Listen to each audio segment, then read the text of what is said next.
Ubade and Munir have not yet arrived, but now I see. Munir, come on. You take over from Ubade until he comes. Thank God you have arrived right on time. Yes. Please tell the audience that we are delayed by a few minutes because of some problem with the translators. بسم الله الرحمن الرحيم والصلاة والسلام على سيدنا محمد وعلى آله وصحبه أجمعين. أهلا وسهلا بكم في هذه الحلقة الجديدة من لقاء مع العرب. لقد تأخرنا بضع دقائق في وصول المترجمين إلى هذه الحلقة ونطلب المعذرة. Right. So let's begin. With whom shall we begin? With Adra? Good. From chapter 59, verse 15. Yes. आपने वो निकाली नहीं versus? दोनों कुछ निकाली हैं कुछ, हाँ पूरी तरह भी क्लियर नहीं हुआ, काफ़ी सारी हैं वर्सेस। हाँ जी हाँ, तो सारों को मैं जहन्नम और जन्नत के मुआवजे में जी whenever a comparison is made, there are definite indications yes that Jahannam will be temporary and Jannat will be permanent. जी ये रस में कह रहा था। यस निकाली? not all of them because the word khulud and abad both have to be seen, so I'm compiling it inshallah. अच्छा. Yes. All right. Yes. So this is verse number 15 from chapter 59. Yes. Surah Al-Hashr. A'udhu billahi minash shaitanir rajim. Bismillahir rahmanir rahim. La yuqatilunakum jamiyan illa fi quram muhassanatin aw min wara'i judur. Basuhum bainahum shadid. Tahsabuhum jamiyan wa qulubuhum shatta. Zalika bi annahum qawmun la yaqilun. The translation is, they will not fight you in a body except in fortified towns or from behind walls. Their fighting among themselves is swear. Thou thinkest them to be united, but their hearts are divided. That is because they are a people who have no sense. Huzur, could this verse apply to the Muslims of today in relation to Ahmadiyyat? Yes, evidently it applies. Here, the word bas should be correctly understood. Basahum bainahum shadid. What are Yes. the words? Basuhum bainahum shadid. Bainahum shadid. It does not necessarily mean any fight between them with weapons. But when they severely criticize each other and oppose each other, that is also a sort of war between them. So that is why the second following verse says, Tahsabuhum jamiya wa qulubuhum shatta. If they were fighting openly, how could you think that they are together? So the word Tahsabuhum jamiyan indicates that apparently when they are not fighting, still their hearts are divided. See? So perhaps these things could not be expressed in translations because translator has his limitations. So that is why it's not made clear from the verse, from the translation of the verse. لقد سأل الأخ عبد الرحمن عن آية من سورة الحشر الآية 15 وقال هل يمكن أن نطبق هذه الآية أو هذا الوضع على مسلمي اليوم بالنسبة لمعارضتهم للجماعة الإسلامية الأحمدية؟ فقال حضرة أمير المؤمنين نعم هذا يمكن. وهنا كلمة بعثهم شديد بينهم شديد، أي أنه لا يعني فقط القتال بالحرب أو بالأدرعة والسيوف وإلى ما ذلك، وقد يعني ذلك أيضا التناقض فيما بينهم وردع ما يؤمن به الغير من الفرق الشتى بين المسلمين. فالآية التالية التي تلت هذه الآية جاء فيها تحسبهم جميعا وقلوبهم شتى. فلو كان القتال فقط هو المعني في هذه الآية فلا يمكن أن نحسب هؤلاء الناس جميعا لأنهم يتشاجرون، وإنما يظهر للعين المجردة وبالظاهر أنهم معا، ولكن في الحقيقة هنالك تناقض وهنالك تصادم في أفكارهم، فالنتيجة هي قلوبهم شتى. فهذه الأمور في التراجم لا تظهر بشكل واضح لأن للمترجم تحديداته وتقصيراته أيضا. So it is applicable, of course, to the present people who oppose Ahmadiyyat. There are very strong differences of opinion, so strong that the verbal fight they have with each other, and this happens privately underneath. They go on opposing each other and declaring each other kafir in their encounters, but they put up a show of being together against Ahmadiyyat. Their jama is not among themselves but against Ahmadiyyat. فيقول حضرة أمير المؤمنين نعم يمكن أن نطبق هذا الأمر على وضع المسلمين للأسف في هذا اليوم، فإنهم يتناقضون وتكفر الطائفة الأخرى والحركة الأخرى، ولكن في مقاومتهم للجماعة الإسلامية الأحمدية هم متحدون، ولكن في الحقيقة هم قلوبهم شتى وتكفر الطائفة الأخرى ولا يوجد أي تجمع بينهم. Next. Your question, please. So, the nature of shaitan is fire. I would like to know what is the nature of the angels. The nature of shaitan is fire. What is the nature of angels? About the nature of angels, I am going to speak during my next sermon on Friday. And it's amazing you asked the question and the answer is ready. Wait for a few days to please. Right.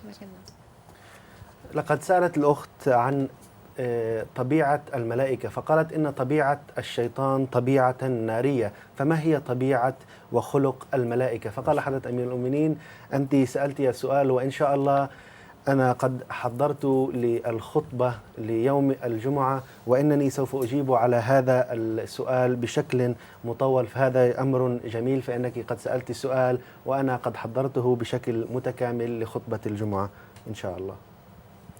As far as the jinn are concerned, it's mentioned they are of fiery nature. I've explained that before. So I'm speaking not on jinn but on malaika during the sermon. Yes. يقول حضرته لقد ذكرت في حلقات سابقة ومواقع أخرى في أن الجن له طبع ناري وصفات نارية تمردية، ولكنني في خطبة الجمعة سوف أتكلم عن طبع وخلق الملائكة إن شاء الله وليس عن الطبع الناري لدى الجن. Would you please kindly answer this question? If someone borrow money from another person, who are by case the sisters... Repeat this because your voice was low. low. The microphone was not correctly tuned to you. Now it's safe. If someone borrow money from another person... Put it a bit away from you. Yes, that's it. Yes. If someone borrow money from another person, who are by the case sisters, that is her pocket money. So that lady who lended the money, lended money to her sister, her pocket money. So no one of her family knows about it. So anyway, her family is well off. And that person who lended money died. This person who borrowed money has a right regarding Sharia law to give that amount of money for the mosque or another hayrat on behalf of her late sister. No. That person must return the money to the family, telling them to use it as the legacy of the deceased and distribute it among themselves. لقد كان سؤال من الأخت عن القرض إذا اقترضت واحدة أو شخص من شخص آخر وقد كان ذلك المال أو تلك النقود هي من نقود المصروف التي تعطى للأشخاص في البيوت الغنية خاصة، فتقول إذا كان المقرض والمقترض هم أختان، فإحدى الأخوات التي أعطت المال لأختها قد توفيت، فهل يصح للأخت التي ما زالت على قيد الحياة في أن تستعمل هذا المال؟ أو يقول حضرة أمير المؤمنين لا، فإن على هذه الأخت أن ترجع هذا الدين وهذا القرض وهذا المال للعائلة، وأن يؤخذ بالحسبان كورثة من ورثة هذه الأخت التي توفاها الله، وتقسم في بينهم حسب القوانين. So this question came from Ankara, Turkey. A doctor asked, since the genetic deficiency can be now detected by the reliable scientific methods, would Huzur support the idea of establishing a medical center to which the couples would apply to be informed about their sound availability for marriage and having children? Very confusing question. You Says understood? that, yes, He'll help yeah. Because the genetic deficiency can be found through medical Correct. testing. So is it, would Huzur favor the establishment of such center where a couple can go before marriage to find out whether the marriage is going to be fine later on or not? No, that's not the question. Yes, that's the question. Any genetic center which I propose, Or do you agree No, the I agree establishment the of idea. such? I agree with the idea of making one's best efforts for the compatibility, to find out the compatibility of the persons to be married.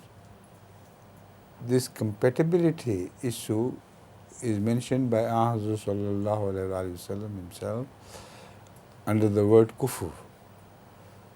So kufu is highly important. Among other things, kufu is also emphasized by Rasulullah Sallallahu Alaihi Wasallam, which means they should be compatible. So now the system has scientific means are made available to us, whereby we can find out the compatibility at an inner and genetic level. So if anyone wants to be very careful about the marriage proposal, why shouldn't he go to the center? There is no religious objection against it. He will be only following the advice of Rasulullah Sallallahu Alaihi Wasallam with the help of modern technology. Right?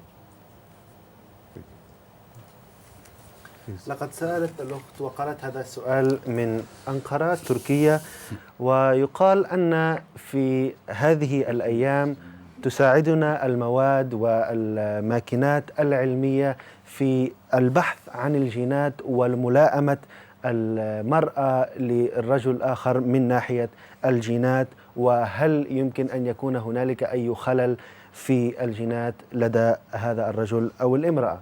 فيقول حضرة أمير المؤمنين لا يوجد عندي أي اعتراض على مراكز من هذا النوع، فإن موضوع الملائمة أو الكفاءة بين رجل وامرأة أو زوجان الذين يخططان في التزوج وإعلان زواجهما فيما بعد، فإن الرسول صلى الله عليه وسلم قد ذكر بنفسه هذا الأمر، وذكر كلمة كفوا، أي يجب أن يكون الواحد كفوا للآخر. فإن الملائمة والكفاءة هي ما حث عنها الرسول صلى الله عليه وسلم.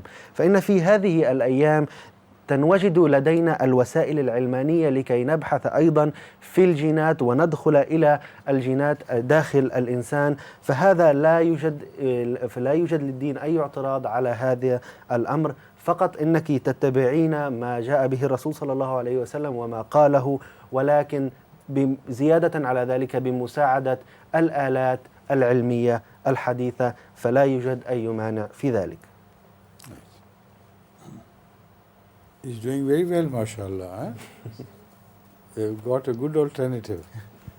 But you better inquire about Obade, what happened to him, and if he's fallen ill suddenly, you should inquire after his health from all of us, right? On behalf of all of us. Okay. لقد ذكر حضرة أمير المؤمنين وقال ما شاء الله فإنك تترجم جيدا بما فيه الكفاية، فقد سأل أيضا عن الأخ عبادة، ويجب أن وكلني في أن أسأل عنه إذا كان قد حدث له أي شيء بالنيابة عن الجميع من هذا البرنامج. عبد الرحمن. What's our question from chapter 63 verse 5?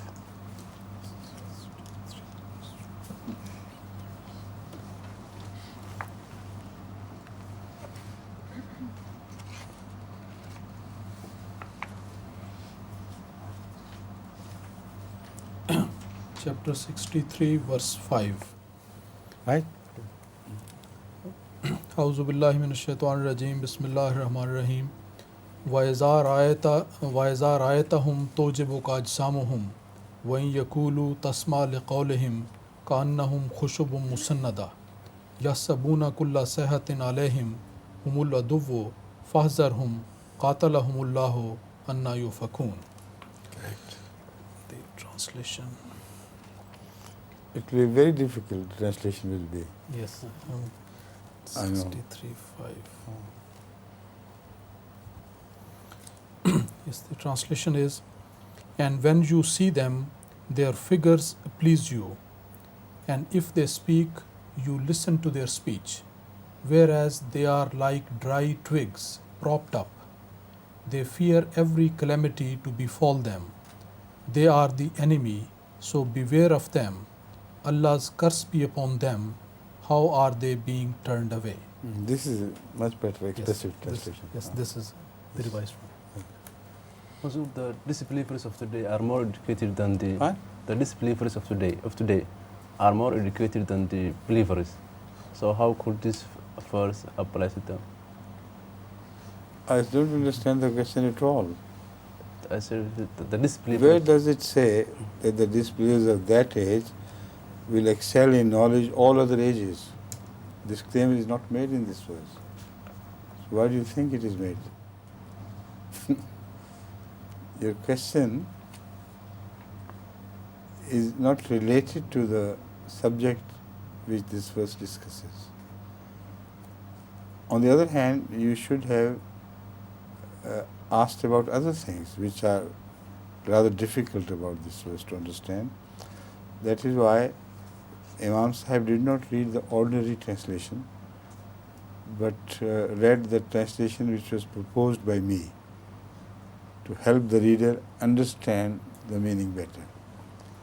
In ordinary translations, the whole thing appears to be an enigma. So if you read the ordinary translation, Yes. Go back to 63. then the question should be posed based on that translation. Yes, the previous translation was, and when No, it is still translation. yesterday, yes, What I have suggested, yes, when I suggest a change, I have no right to insert that change in the Yes. translation Yes. of another person. yes, that's right. So at the back I have suggested a possible alternative meaning. Yeah. For the reader, it is for the reader to decide which one he would follow. Yes. But this translation remains completely unchanged, Yes. because I have no person with any moral obligation or sense of morality can change the translation of a person who has died and who has done it some years ago. Understand? So read this translation, please. The translation is, and when thou seest them, their figures please thee, and if they speak, thou listens to their speech. Listens? Listenest, yes. Listenest to their speech. They are as though they were blocks of wood propped up. they think that every cry is Now, when you against say them. blocks of wood propped up, what is it, what imagery it creates, what vision it gives you. People, you listen to them, they are like blocks of wood propped up. Please. They think that every cry is against them. They are Every the cry is against them. Again, what do they mean by this? So that is why in my translation, an image was created which was exactly in line with this verse and which was easy to understand. The question still remains, why this example of hypocrites? Their figures please, that is to say, worldly wise, they are very well dressed and well presented, wealthy people who also seem to be knowledgeable. So they present a good image of a person of society. And they always, such people always command respect. It's quite natural. So you also listen to them as though they were really respectable, worthy people. But their show of greatness or the manner they present themselves is attractive. But their attraction is like twigs propped up. I have seen twigs propped up in so many places in the villages, and they present a beautiful image, but they have no stability. They are propped up at the top against each other. And whenever there is storm or lightning or anything, if these twigs could feel, they would be very much afraid of any inclement change in the weather or anything happening in the skies. So this is their true nature. They pose themselves to be great and stable, but deep inside they are cowardly people who are afraid of any commotion in the society or any possible wrath of Allah falling upon them. Wrath of Allah falling upon. They are afraid of that, and when it happens, they do rightly believe that they are going to be stricken. If there is any lightning, they know it will be upon them. And they will burn to dust. So deep inside they fear all these things. So do not give them any importance. They are small people, meaningless. Time will expose them. That is the import of this verse. You understand now?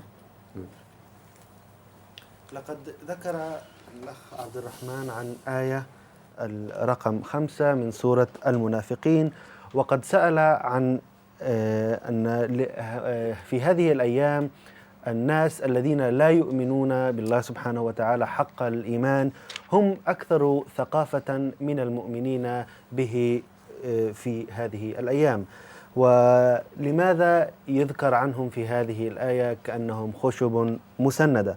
فيقول حضرة أمير المؤمنين إن هذا ليس الموضوع الذي ذكر في هذه الآية بالضبط، ولم يقال عنهم أنهم سوف يبرعوا وسوف يكونوا مثقفين أشد الثقافة وأكثر ثقافة من المؤمنين في الزمن الماضي. ويقول حضرته لقد وضعت ترجمة أخرى في نهاية في خاتمة القرآن الكريم في بعد التراجم وبعد الصور التي قدمها حضرة أمير المؤمنين كترجمة بديلة للتي هي موجودة في الترجمة الأصلية. ويشدد حضرة أمير المؤمنين ويقول أنني أنا لم أغير الترجمة التي قدمت من قبل المترجمين السابقين، وهذا ليس من القيم العالية والمعايير القيمة في أن أغير هذه التراجم، فإنني أبقي هذه التراجم دون تغيير أي حرف وأي كلمة فيها، فإن هذا حق المترجم الذي قام بترجمتها، وخاصة الذين توفوا منهم. فإنني أقدم بعض التراجم البديلة حسب رأيي والتي أراها مناسبة في نهاية القرآن الكريم، وللقارئ أن يأخذ بأي من هذه التراجم. ويقول حضرة أمير المؤمنين في هذه الآية تذكر صفات عن المنافقين، فيقول أن أجسامهم كبيرة وأجسامهم ترى بشكل جميل، وأنهم أغنياء وأثرياء ويبدون مثقفين وكأنهم يستحقون العناية وأخذهم بجدية. ولكن حضرة أمير المؤمنين يقول هذا فقط الظاهر الذين يظهرون به أمام الجميع. فيقول حضرة أمير المؤمنين بهذه الصفات التي يتحلون بها يأخذون الأمر بأيديهم والاحترام والأمور التي تدور في المجتمع، ولهذا السبب إن الناس يسمعون لهم وكأنهم مستحقي هذا الاحترام وهذه الأهمية والجدية.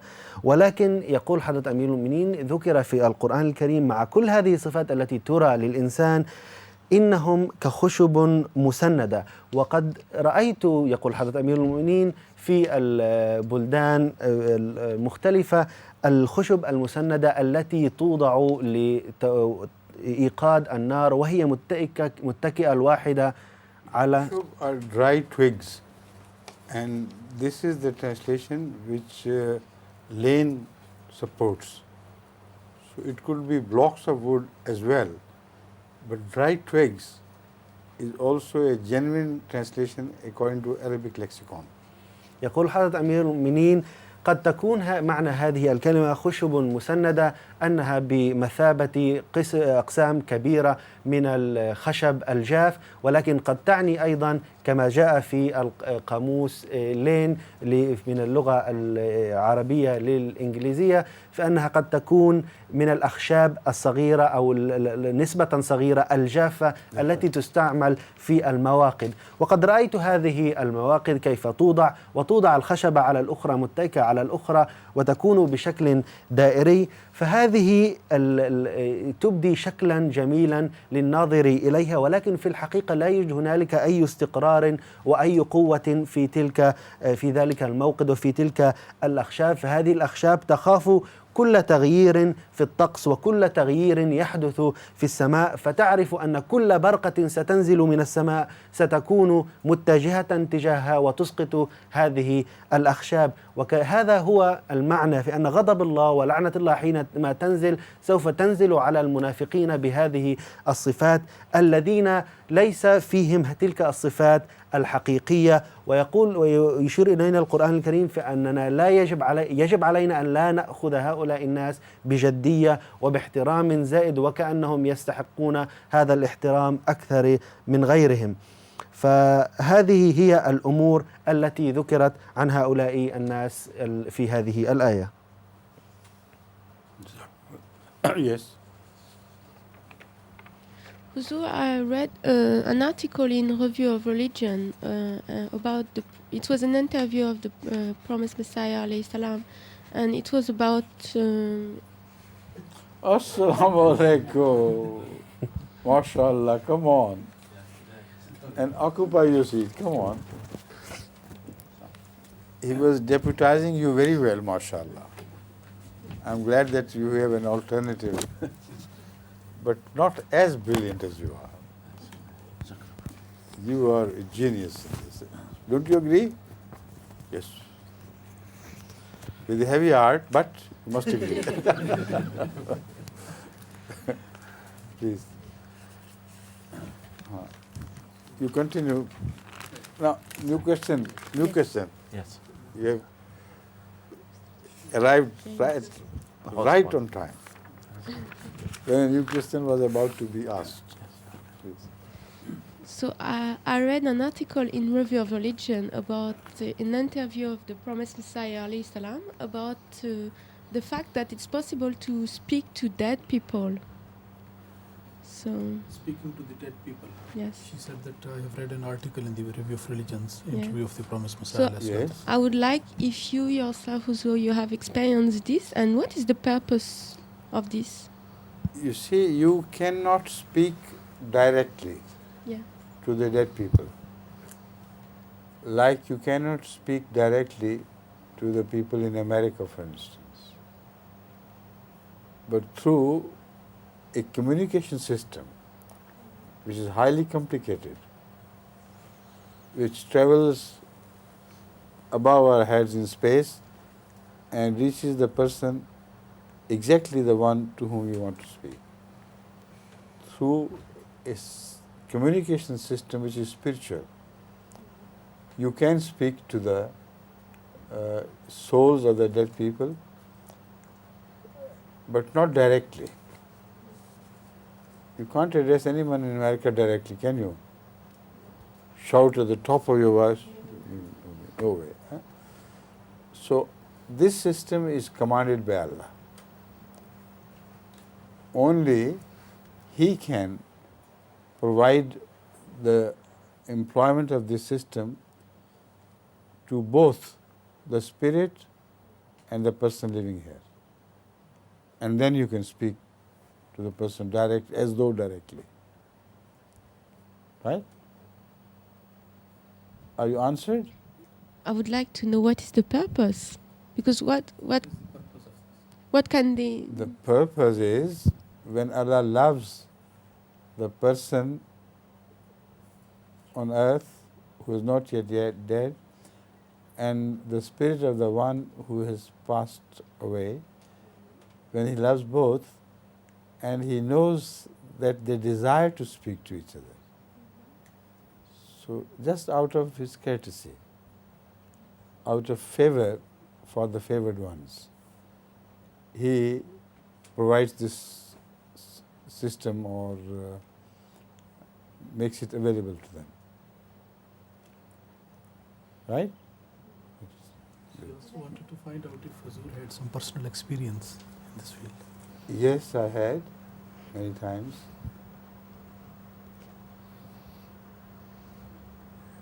I had this experience with relation to my wife as well. Yes. I felt her presence as a real presence, so clearly that it was not during my sleeping hours, but I was wide awake. But I could see her, I could touch her and speak. That was very soon after her death. And then she disappeared, and then I realized what had happened. So this communication system by Allah is not only an audio system, it's also a televised system. Like in television, you see, you observe people to be here while they're not here. So this is my personal experience. I'm telling you, it's not just a theory which I'm following. I'm telling you from my personal experience. Hazrat Wasim alayhi salam had enormous experience. Not just one or two occasions, but throughout his life he had this experience. Please. كان الأخت الحاضرة في هذا البرنامج تقول أنني قرأت مقالة في مجلة مقارنة الأديان، وهي المجلة الناطقة باللغة الإنجليزية، تقول أن حضرة الإمام المهدي عليه السلام قد أثبت أنه يمكن الحوار، يمكن لأي شخص على قيد الحياة في هذه الدنيا أن يكون له حوار مع شخص قد توفي منذ فترة. وسألت أيضا من حضرة أمير المؤمنين هل لحضرته أيضا تجارب من هذا القبيل ومن هذا النوع. يجيب حضرة أمير المؤمنين ويقول: في الحقيقة لا نستطيع التحدث مباشرة مع الأموات، مثلما لا يستطيع أي شخص على وجه الكرة الأرضية أن يكون له نقاش وتحاور مع شخص آخر مثلا موجود أو متواجد في أمريكا، إذ دائما نحتاج إلى وسائل اتصال وقنوات وإلى غير ذلك وأقمار صناعية، وعبر تلك المعدات الإلكترونية المختلفة يخول للإنسان أن يتحدث بطريق مباشر مع أي شخص متواجد في أي بلد آخر. وهذا هو بنفس الصورة هنالك أيضا نظام اتصال روحي وضعه الله سبحانه وتعالى كي يخول للإنسان في هذه الحياة الدنيا أن يكون له ذلك الحوار أو ذلك الاتصال الروحي بشخص آخر في عالم الله سبحانه وتعالى، ويعني ذلك الشخص قد توفي منذ فترة. ويجيب حضرة أمير المؤمنين ويوضح أكثر ويقول أن الله سبحانه وتعالى هو المشرف التام على هذا النظام أو النظام الاتصال الروحي هذا الذي في الحقيقة لا دخل للإنسان فيه، والله سبحانه وتعالى هو الذي يضع قنوات الاتصال هذه بين روح ذلك الشخص الميت وروح أو شخص ذلك الشخص الآخر على قيد الحياة. ولا نستطيع أن نطالب الله سبحانه وتعالى بهذا، إذ أننا في الحقيقة لا نستحق هذه الكرامات وهذه الإعطاءات وهذه الهبة من الله سبحانه وتعالى. فالنقطة التي يوضحها حضرة أمير المؤمنين هو إذا كانت هنالك علاقة متينة وقوية بين شخصين في الحياة الدنيا، وكان حبهم إلى بين بعضهم كان في وجه الله سبحانه وتعالى، ولم تكن بينهما أي مصالح دنيوية، فتقتضي رحمة وهبة الله سبحانه وتعالى من حين إلى آخر إذا توفي أحدهم أن يربط كلا الروحين، وتكون تلك تجربة روحية من الطراز العالي للشخص الذي هو لا زال على قيد الحياة وفي هذه الحياة الدنيا. بعد أن عرفنا حضرة أمير المؤمنين بإمكانية وقوع هذه التجارب الروحانية وأيضا بمصداقيتها، يقول حضرته نحن لا نستبعد هذه الإمكانيات إذ أنها فعلا داخلة في ملكوت وعالم الله سبحانه وتعالى، وهبته ورحمته هي التي تعطينا هذه التجارب، ولا يستطيع الإنسان أن يطلبها لأننا لا نستحقها. ثم يوضح حضرته ويقول على القسط الثاني هل كانت لحضرته تجارب من هذا القبيل، فيذكرنا حضرته يقول التجربة التي أتذكرها في هذه المناسبة نعم فعلا كانت لي يعني تجارب، والتجربة التي أتذكرها هي كانت مباشرة بعد أن توفت زوجتي رحمه الله، فأحسست بوجودها وحضورها معي في الغرفة، ولم يكن هذا فقط بهذه الصورة ربما البسيطة الذي يتصورها بعض الناس، ولكنني تكلمت إليها وحتى لمستها في تلك التجربة الروحية التي أعطاني الله سبحانه وتعالى إياها، وهذا كان مباشرة بعد وفاتها حسب ما ذكر حضرة أمير المؤمنين. ثم يقول حضرته أن هذا النظام الذي وضعه الله سبحانه وتعالى ليس مثل النظام الهاتف اللاسلكي مثلا المعروف بيننا في أيامنا هذه، ويمكن للشخص فقط أن يسمع صوت الطرف الآخر، ولكن نظام الله سبحانه وتعالى هذا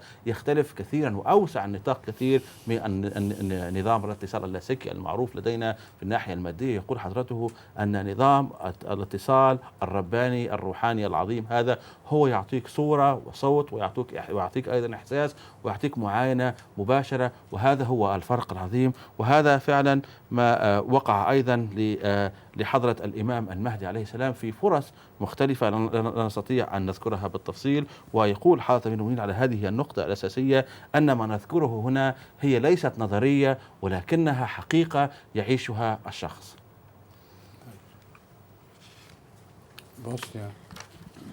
Professor, I have a question from chapter 38, 70-77 verses.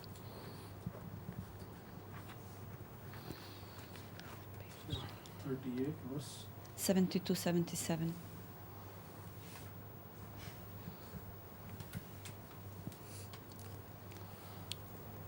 verse 72 72-77. and 77. A'udhu billahi minash shaitanir rajim. So I will read from 71 to 77 together. Please, they will speak about same. In yuha ilayya illa annama ana nazirun mubin. Iz qala rabbuka lil malaikati inni khaliqun basharan min teen. Fa iza sawaytuhu wa nafakhtu fihi min ruhi faqaw lahu sajidin. فسجد الملائكة كلهم أجمعون إلا إبليس istakbara wa kana minal kafirin. Qala ya iblisu ma mana'aka an tasjuda lima khalaqtu biyadayya astakbarta am kunta minal alin. Qala ana khairun minhu khalaqtani min narin wa khalaqtahu min teen. The translation is,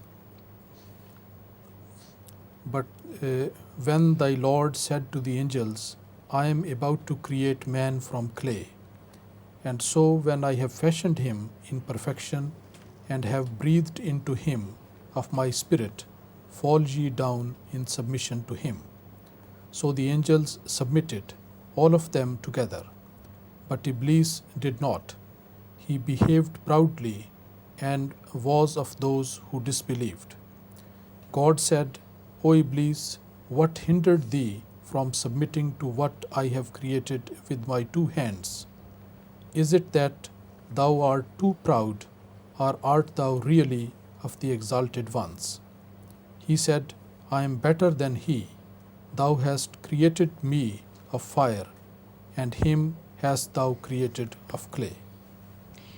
Would Huzur please put some more light on? I understood Iblis existed before man was created from these verses. And is there any significance in which form he was existed before the man was created? And secondly, which significance is in this that they should prostrate before the man? If you could, yes, I put some more understand the light on question. this. This question requires two different vantage points. To understand the nature of Iblis and Satan, in this case both are one or the other, the same thing in fact. First of all, remember that Shaitan or Iblis are mentioned to have been created by fire. And according to the scientists, there are certain types of organisms which were created directly by fire, much before the beginning of life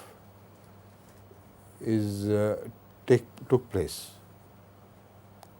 The life we know is completely different from the life of that organism which was created out of fire.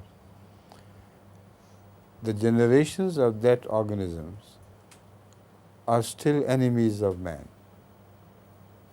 All the viruses and all the bacteria which destroy our health, which sit in our bowels and this and that, create so many problems for humans and do not follow the will of the humans. You have to fight continuously for retaining your health and superiority over them. But they will not bow. They will not prostrate. They will be made to bow. So these are the forms of Iblis which actually occurred long before, very long before the creation of life on earth. That life on earth which ultimately resulted in the creation of man. See? So the Quran is a very scientific book. It speaks of minute things in a language which may not be understood by the people of an age. But Allah does not care, because the Quran is for all ages. So Allah knows that an age will dawn when people will begin to understand the true meaning of these verses. But still, there is another connotation of the same verse which even non-scientists can understand. And that is apparent. For instance, in this case, the fire will mean the fiery nature, rebellious nature, the destructive nature. because anything made out of clay and water is productive. All green foliage, all forms of life owe their existence to clay and water. But fire burns them. Fire disintegrates whatever is created by them. So there is a constant fight between the life which originated from green foliage and the anti-life forces of disintegration which are fiery in nature. So this is evident from our observation of whatever is happening in the world. When the jungles, great woods catch fire, all that is created by the green foliage is destroyed. But then they ultimately win. The fire is over and they come out of the soil once again. So this is the continuous fight between good and evil.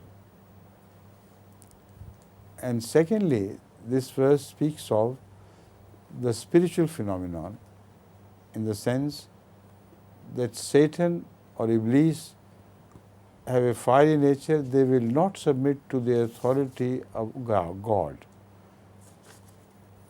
when it is bestowed upon man. They are bound to rebel against that authority. And this is what we observe right from the beginning of the time. This is exactly what happens.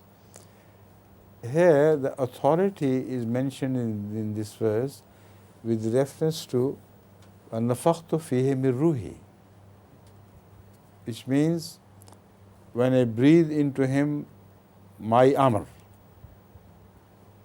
قُلِ الرُّوحُ مِنْ أَمْرِ رَبِّي. So Ruh is Amr, and it is the Amr which creates prophets and messengers of Allah. So it's a beautiful expression of the Quran. It says, do not follow Adam until I have breathed into him my Amr, my authority. When I authorize him, then you must fall prostrate. So they will not, whoever does, will not prostrate before Adam, but because he was even before this authority, they actually prostrate before the authority of God. So there is no shirk involved at all. Understand? Whatever is left will postpone it till tomorrow, okay?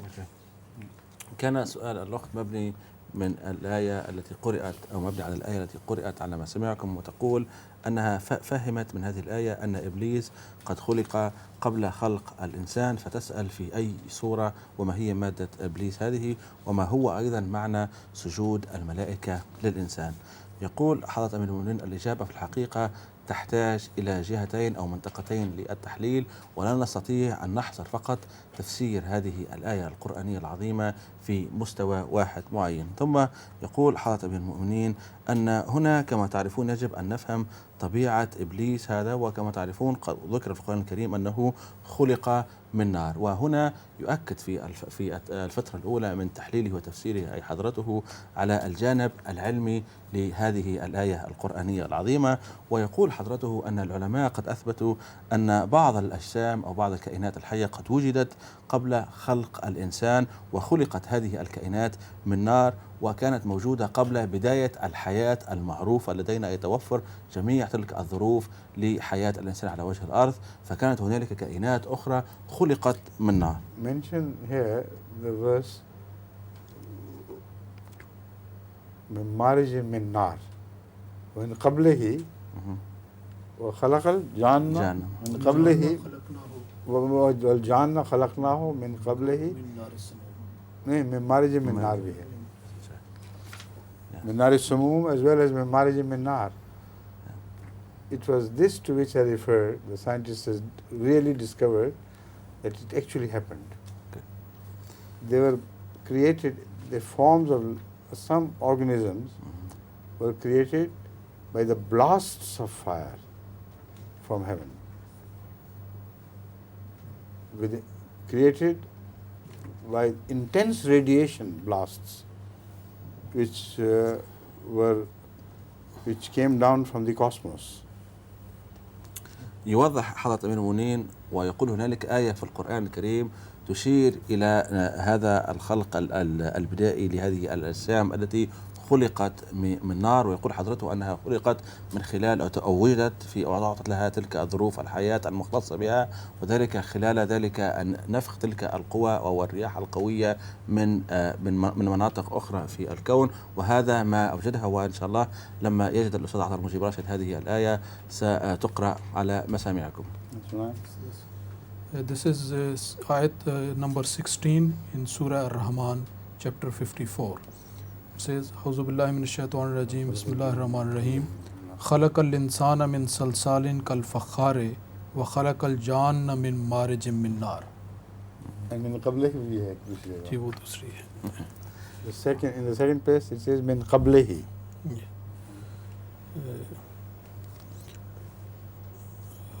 In Nar Samum, I think. 15, 28. The other one is وَلَقَدْ خَلَقْنَا الْإِنسَانَ مِنْ صَلْصَالٍ مِنْ حَمَإٍ مَسْنُونٍ وَالْجَانَّ خَلَقْنَاهُ مِنْ قَبْلُ مِنْ نَارِ السَّمُومِ. See, This is verse number 27 and 28 of Surah Al-Hijr, chapter 15. min qablu min Nar Samum. That's right. يؤكد حاطب بن مهين يقول انظروا بناء على هذه الآية القرآنية الكريمة أن الجان هنا ذكرت أنها خلقت قبل خلق الإنسان، وأيضا ذكرت طبيعتها أي من نار أو تلك الطبيعة الفتاكة. ويقول حضرته انظروا إلى عظمة القرآن الكريم كيف يوضح هذه العلوم بصفة دقيقة جدا. ثم يوضح حضرته ويرجع مرة أخرى إلى ما فسره وبحث عنه هؤلاء العلماء والخبراء، يقول أن معظم الجراثيم والفيروسات المختلفة هي في الحقيقة مشتقة من نوع تلك الحياة الأولى التي فيها الصورة النارية وتلك الصورة الهدامة، ولن ترضخ تلك الفيروسات والأجسام النارية للإنسان، أي ستكون دائما تحمل المضرة للإنسان، ولكن أمر وسلطة الله سبحانه وتعالى يجعلها ترضخ للإنسان، وهو أن يوجد تلك القوى المضادة إليها في جسم الإنسان. وهذه هي الأمور التي يشير إليها هؤلاء العلماء، وليس فيها رغبة هذه الكائنات الجديدة، هذه المخلوقات التي كانت قبل خلق الإنسان، ليس فيها تلك الرغبة للرضوخ لطاعة الإنسان التامة، ولكن فيها تلك الروح، فيها تلك الطبيعة الهدامة وتريد أن تفتك بالإنسان، ولكن رحمة الله سبحانه وتعالى ترغمها على طاعة الإنسان أنها تتواجد ويستطيع الإنسان أن يقضي عليها. وجميع هذه الظروف التي نحن بصدد الحديث عنها كانت موجودة في صورة معينة، وذلك قبل بداية الحياة التي نعرفها أو بداية الحياة المتعلقة بحياة الإنسان على وجه الأرض. يقول حضرة أمير المؤمنين انظروا كيف أنتم تعرفون أن القرآن الكريم صالح لكل مكان وزمان، والله سبحانه وتعالى أعطى هذه العلوم منذ ما يزيد على 1400 سنة. يذكرني حضرته أن الوقت قد انتهى، وأعيدكم أنني سأقدم لحضراتكم بقية الترجمة في لقاء الغد إن شاء الله. شكرا على حسن المتابعة، والسلام عليكم ورحمة الله تعالى وبركاته. وعليكم السلام. السلام عليكم.